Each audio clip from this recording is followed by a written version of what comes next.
You know, I feel like I owe you an apology. Not because I purposely lied to you. No, I would never do such a thing. I would never purposely lie to you. But only because I said the bowl season is good. It's action packed. They're good matchups. And traditionally they are. But you know what, folks? We are in the year of transfer portals. That's the year we're in. That's what happens. So what I'm saying is some of these matchups aren't good at all. And we're going to get to it. Congratulations to the teams that won. I don't like to put asterisks next to wins. I don't. But I wonder if West Virginia beats North Carolina 30-10 if they didn't have all these opt-outs. I wonder if Arizona beats OU 38-24, Oklahoma has 6 turnovers if they don't have all these opt-outs. What I'm saying is I love the transfer portal, people. You know that. I love the transfer portal. But can we do something about the timing of it? Can we wait till after the season? Because this is getting ridiculous. Oregon State losing to Notre Dame 40-8. Maybe that happens if they don't have all the opt-outs. I get it. Oregon State lost their head coach. I get it. Largest bowl win in school history for Notre Dame. They put a exclamation mark on their season. Oregon State ends the season on a 3-game losing streak. But what I'm saying is we are in the years of where these bowl games, you're really going to have to look into them. You're going to have to look and see how many opt-out. I'm glad that we have an opt-out option to look at. Because some of these games that were supposed to be marquee matchups they're duds. They're true duds. Missouri beats Ohio State 14-3. Ohio State played with their third-string quarterback last night. You don't think Ohio State misses Kyle McCord? I think so.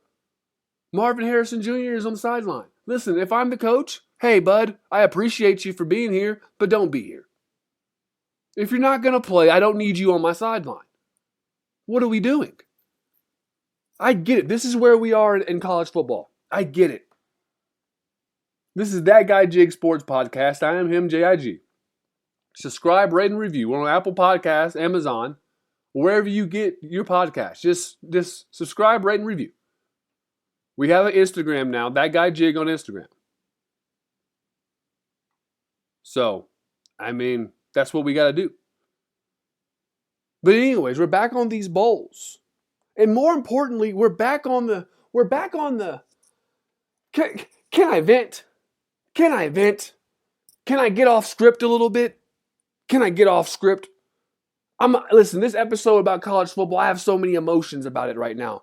I'm so upset about these matchups because of players opting out, but at the same time, I love them opting out. I love them having the ability to do it. I just wish they had to finish the season. This is the only time where free agency is happening during the season. You can't do this in any sport. You can't do that. You can't switch teams mid-season. Shout out to the players that are playing and then planning to transfer at the end of the season. Shout out to you. And once again, shout out to the teams that are winning their bowl games. Since the last time we talked, shout out to, Minnesota, Texas State, Kansas, USC, Oklahoma State, Virginia Tech, West Virginia, Arizona, Kansas State, Boston College, Rutgers, Missouri, Notre Dame, Clemson, and Memphis. Shout out to you guys. Big 12's taking some hits too also. Sidebar, Big 12 is taking some hits and losses. Iowa State, bad loss. OU, bad loss. I get it. Transfer portal. I get it. But at the same time, you still got to go out there and win. 6 turnovers that's tough. The fact that they only lost by 14, they should deem themselves lucky. College football it's going to a place of not only is it pay to play, but what are we playing for? If we're not playing for if I'm not playing for a national championship, I'm not playing postseason. That's where we're at right now in college sports, which is okay. which is okay, as long as we can move this window. This window has to be after the season. But then on the same hand, on the opposite hand, you say, well, these coaches don't wait till after the season. These coaches leave mid-season. These coaches go wherever the hell they want to go. Figure it out. Listen, you get paid enough money to figure it the hell out, right? That's the other side of this. It's time to start recruiting some extra depth, right? It's time to start recruiting some extra depth. That's the other hand. Yeah, we can move the window. We can make it to where players have to wait until after the season. Okay, let's do that. But what does that do for morale of a team that has a player that they know, everybody in the university knows is going to transfer? He's talking to other colleges, because right now the real problem is tampering. Nobody wants to talk about the elephant in the room. We want to talk about all the other zoo animals. We want to talk about everybody else, but not about the big ass elephant in the room, and that's tampering. So let's say we push the window. The window's pushed back after the season. So now you have that player that we know wants to transfer on a team that can now influence other players. I hate to call that person a cancer, but in this body it is. So now I have a cancer in my locker room for an extra 4 weeks. Cancer spreads.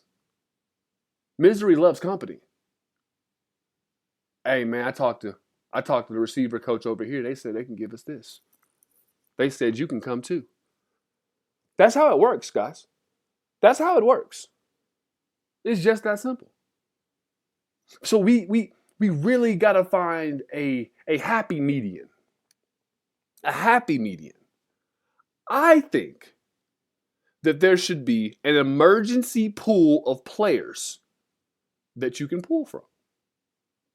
If we are going to allow people to transfer, there should be an emergency pool that people can pull from, and you can get that player for a couple games. You can get that player for your bowl game. Huh? Case in point, wide receiver, Division II. Not many options. Gets in the portal, ill-advised. Doesn't have many options. Doesn't have anywhere to go. Well, you know what? You can come play for Iowa State for one game. We'll pay you $10,000 or $5,000, whatever. Come play for us for one game. You get film. You get opportunity. If I like you, you stay. If not, go on your happy way. Go back into the portal. Do what you do. But I think there should be a pool of players that if they opt into the portal and they are not getting a significant enough attention to go to another school, they don't have another offer, if they need more film, if they need more opportunity, they should be able to be pulled, to be called on, to be paid, because we're already paying to play. We're already paying to play. So don't come at me crazy with that. We're already paying to play. So we should be able to, these colleges should be able to go in there. You're a quarterback. You need more film. Come play in our bowl game. $5,000. Boom. I got a quarterback. This game is now competitive. I'm not playing my tight end, Syracuse, to play quarterback in a bowl game. I'm not ruining people's money. People don't spend thousands of dollars, take off of work, travel across the nation to go to these bowl games to watch a tight end play quarterback. They don't want to see that shit. And that's not the player's fault. Once again, it's not the players, people. We need to look at the head of the snake. That's what we need to look at. But what I'm telling you is there needs to be a pool of players that these colleges can pull from. Because the top four, the playoff teams, they're not going to be affected by opt-outs. There's not one playoff team that is affected by opt-outs because everybody is playing unless they're injured. If they're injured before, they're probably opting out so they can get healthy for the draft, whoop-de-bam, blah, blah, blah. But these teams are adding players. Alabama has players watching their practices. because they're looking to transfer to Bama. So my thing is, if you're not in the top 4, you need play. Florida State did all that complaining about not making the playoffs. They've had 20 players opt out. That's the difference between playoffs and not making it. We are going to have a significant uptick in opt-outs if we do not make a major bowl. And that's no one's fault. You can't blame the player, hate the game. That's what it's about, folks. Hate the game, not the player. So as we move forward, as I get off of this rant on this portal, in this corral, I gave you the problem and I gave you my solution. Jig's solution to all this crappy bowl games is to put a pool of players, allow these players to be able to be bought for one game to play in a bowl game for extra film. That's my solution. Now we're going to move on and we're going to talk about some of these matchups because I want to make some money today. Okay? I want to make some money. I know you do too. Today's matchups, we got Ole Miss and Penn State, Auburn, Maryland, Georgia, and Florida State. Now, that Florida State-Georgia game, don't even talk to me about it. In Florida State, all this stuff you're doing right now in college football will be studied. The way you're acting will be studied. It will be studied. Because you're going to get yourself in some waters that you're not ready to swim in. And I can't wait to see it. Georgia's probably going to hammer it on them. Auburn and Maryland will be a good one. SEC versus Big Ten. Auburn will probably get the victory. I don't think Lil Tagovailoa is going to be playing. The game of the day will probably be the Ole Miss-Penn State game. Only a couple opt-outs on both teams. Both teams will be pretty healthy. I like Ole Miss. I like Ole Miss in this game, straight up. I like Jackson Dart. I like that offense. I like the Lane train. Lane Kiffin is a bad SOB. He does it. And he's telling you right now, I don't want to have to use the portal, but I will. You better shut it down before I start going crazy. Lane Kiffin's warning you. You better shut it down before I go crazy. Because he's already going crazy, folks. So don't get Lane going. So that's who I like today. I don't think James Franklin is going to be able to. I don't think they have the offense to keep up with Ole Miss. Penn State's defense is elite. But I just don't think they have the overall offense to keep up with Ole Miss's offense. Ole Miss's offense will find a hole. Lane Kiffin is an offensive guru. He will find a hole in that defense, and they will get points. Can Penn State keep up? Can that quarterback keep up? We don't know. We don't know, but we're going to find out here in less than an hour. And we are literally a couple days away from the national playoffs. Alabama, Michigan, Texas, Washington. We are a couple days away from that. A couple of days away. We're a couple of days away from seeing the Nico era take over in Tennessee. I told you we were going to see him. I told you we were going to see that freshman, the 5-star freshman that has changed state legislation in Tennessee. Nico. He's the real deal. Tennessee is going to be very good next year. They're going to be very good. They have a lot of receivers coming in. They're looking like they're going to get the Texas A&M wide receiver. Transfer portal still popping. You heard me rant about it earlier. Tennessee's in there doing their thing. They're recruiting receivers. This offense is going to be dynamic. Heupel's going to keep it scoring. And I'm very interested to see what this kid Nico does. Now, I think he's going to throw for a good amount of yards. I don't think they're going to have the leash on him. I think they let him go, they let him run, and they let him go crazy. That's what I personally think. And that game is on Monday. So, and later on that night, you know what it is. 3 o'clock, Mountain Time, Alabama versus Michigan. Nick Saban going to do his thing. They're saying no. They're taking extra precautions because of the sign stealing. I mean, that is an excellent play. That is an excellent play by Nick Saban. All of his players are saying it. They're letting them know that we know what you do, and we're still about to beat the hell out of you. I like Nick Saban and the Tide in this game. I like his players. They seem focused. You know, Michigan, you know, they have a lot of outside noise that they're worrying about right now. Harbaugh is still looking like he's flirting with the NFL. I mean, it's rumored that he's going to LA. These players know that, man. So it's going to be very interesting to see. I think Alabama is going to be able to physically impose themselves. Offensively, I think Alabama is going to be able to do a lot.